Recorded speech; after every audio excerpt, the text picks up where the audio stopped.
The Eternal Spring of Mr. Ito, Chapter 3, Part 1.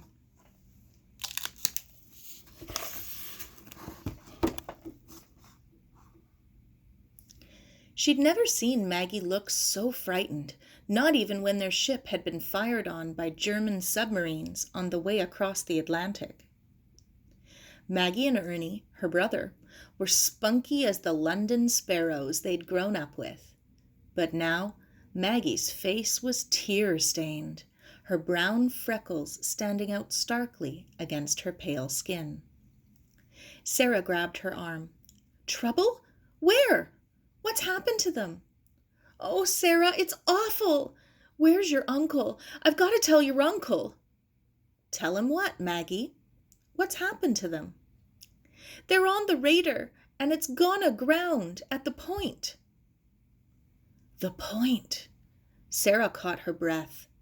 They were all constantly warned against going near Point Grey. Dangerous currents swirled near the base of the cliffs, where sharp rocks poked out of the shallows.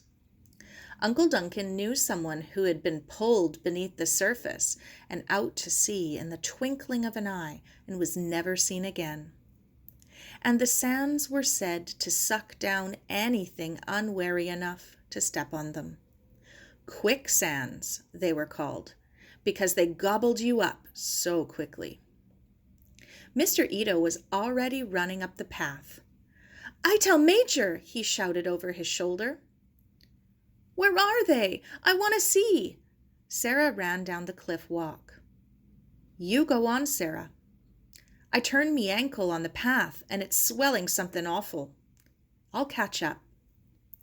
As Sara dashed through the gate, Uncle Duncan and Mr. Ito ran out of the house and jumped into Mr. Ito's truck. "Sara!" her uncle shouted. "Jean's calling the Jericho lifeboat station. We're going to the beach."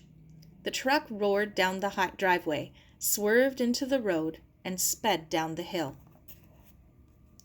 Sara raced along the top of the cliff, with Maggie limping behind. The tall bushes on either side tore at their sweaters and scratched their legs. It was impossible to see through the thick foliage to the beach. They reached Maggie's garden gate as she paused, wondering if she should go in and tell her guardian, Mrs. Lloyd.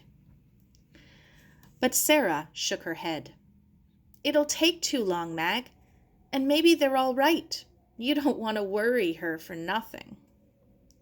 They ran on, stumbling over the pebbles that rolled away from their flying feet. Suddenly, the bushes ended, and a gust of wind struck Sara in the face. She stopped for Maggie to catch up, her chest heaving, her breath rushing harshly through her throat. The bay had emptied of sailboats. Night was coming on. On the other side, hugging the north shore, a string of barges, their timber-laden decks barely rising above the waterline, worked its way towards Lionsgate Bridge. The Nanaimo ferry was just disappearing over the horizon. There wasn't a fishing boat in sight. All long ago returned to their moorings in Steveston or Kitsilano after their early morning start. Sara's hair whipped across her eyes. The wind was freshening, and it felt cold against her hot face. Maggie limped up to her. "Quick, Maggie, let's go on." Maggie was not one to complain. She and Ernie, Cockney kids from the slums of London, could take a lot. But her ankle was bulging hideously over the edge of her shoe. "Arfamo, Sara," she panted. She leaned on a big rock, all her weight on her good foot. Sara leaned over the cliff. There were still a few people down on Spanish Bank's beach, watching the tide come in. She waved, shouting, "Some people need help at the point!" They looked up and waved cheerfully back. Below, Marine Drive wound between the bottom of the cliff and the beach, and as they looked down, they saw Mr. Ito's truck racing in the direction of Point Grey. "Are you ready now, Mag?" Maggie nodded, and they hurried on.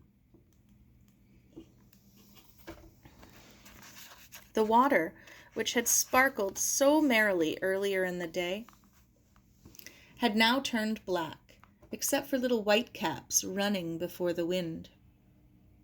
Across the bay, the top of Grouse Mountain was covered with racing clouds. Sara looked to her left and caught her breath as she saw a dark squall line heading in from the west. The path curved around, and suddenly they were above the point.